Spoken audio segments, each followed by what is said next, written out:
Coach, is Mike Kuchar, www.xandolabs.com. We're going to talk you through the Flexbone formations, a couple of clips here. We've been lucky enough to talk to some terrific coaches while putting together this full-length special report on the veer and midline option schemes. This case 3 revolves around formationing the defense. And so many of the coaches that we've talked about really talked about the base from the flexbone or from the wishbone, which is actually just flexbone is really just an extension of the wishbone, and just traditionally what defenses are going to do to combat that flexbone alignment. And we're going to show you a few clips here. This is Georgia Tech, former Georgia Southern coach Paul Johnson, a couple years back playing Iowa in the Orange Bowl. Iowa did win this game. Early on, Georgia Tech did struggle in their veer schemes, but what it does for you, especially, it forces the defense to even its front. So what you're going to see is traditional 4-3 structure, okay, right now for the defense. And anytime you see that, you know offensively that you're going to have a +2 advantage based on where you're going with the football, because you're always going to read 2, okay, whether it's a double option concept like the midline or a triple option concept like the veer, or the midline triple, which was explained in case 2 of our full-length report, which you could get by becoming an insider at www.xandolabs.com. What you're going to see here is quite simply, it's just going to be a veer scheme to the left, and we'll get both shots of this.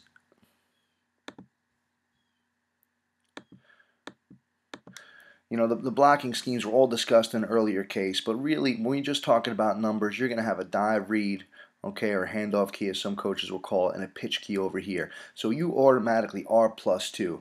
Now, as many coaches will tell you, as Mike Judge told us, the fullbacks coach at Naval Academy, if your personnel is not as good as the opponent's personnel, then you need to get out of the flexbone.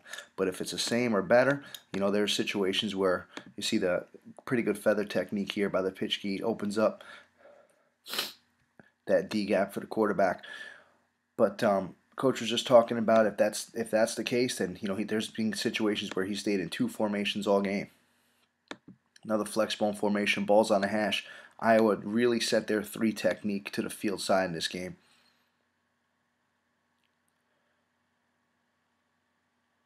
So now you have the veer concept, but you see what it does. It's just going to even out the defense. So you're going to have 2 out here, depending on what you want to do with the perimeter. We talked a lot about that in case 2, which was released last week, blocking the perimeter. Okay, but there's going to be your pitch read, and there's going to be your dive read. Okay, those 2 are going to be unblocked. You have to find a way to get to that mic. Okay, whether it's with that play side tackle off the combination block with the 3 technique, if you want to switch it up and block him with the play side A back. All right, there's been different methods. Coaches have discussed that with us. And right now you see this combo gets to the mic, but not fast enough. The mic's able to get over the top of that. Pretty good pickup.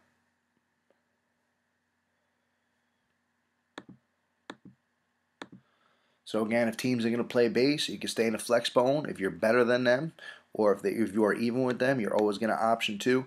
Okay, right now this tackle has to do a better job climbing. Okay, see his shoulder pad level gets deflected, and we did a terrific report on case 2 about how to work that veer release. A lot of coaches have talked to us about that, on how to really get that veer release up to the play side linebacker and not get knocked off your course. See, that 43 is able to get over the top and get a piece of the tackle here. Balls on the hash again. So again, you're just counting 2, especially 2 high defense. These players are at 12 yards. Okay, whichever way you're going, you got a handoff key, you have a pitch key.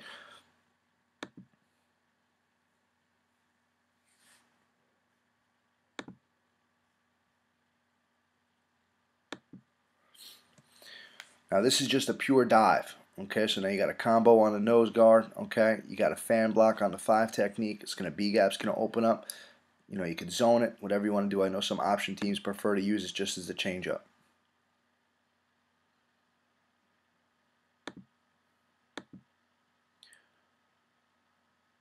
You're going option into the boundary, and this is more about perimeter blocking than anything else.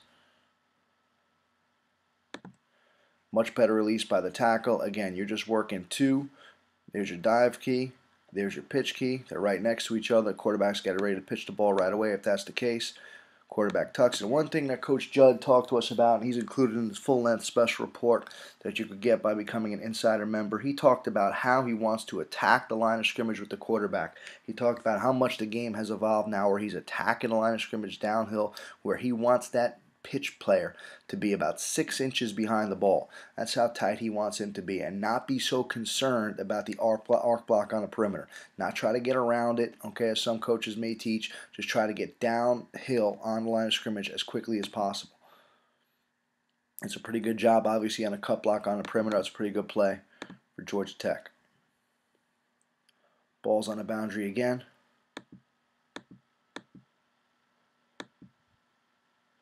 Now you just have a cross block on the perimeter, which again, we used some of this tape in case 2, just talking about those perimeter, those switch blocks, which is a good option, especially against 2 high defenses.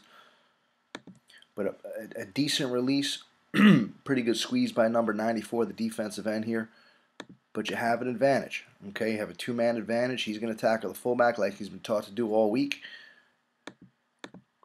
Okay, quarterback's going to put this player in a bind. The key thing is getting to that Mike linebacker. If you get to that Mike linebacker, then you got an advantage.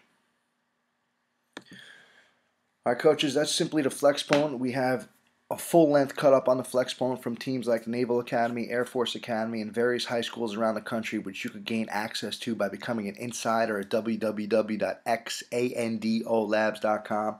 This special report, we also detailed 17 other formations that are advantageous to you offensively to take advantage of the defense in your midline and veer schemes. Coaches, thanks for logging on.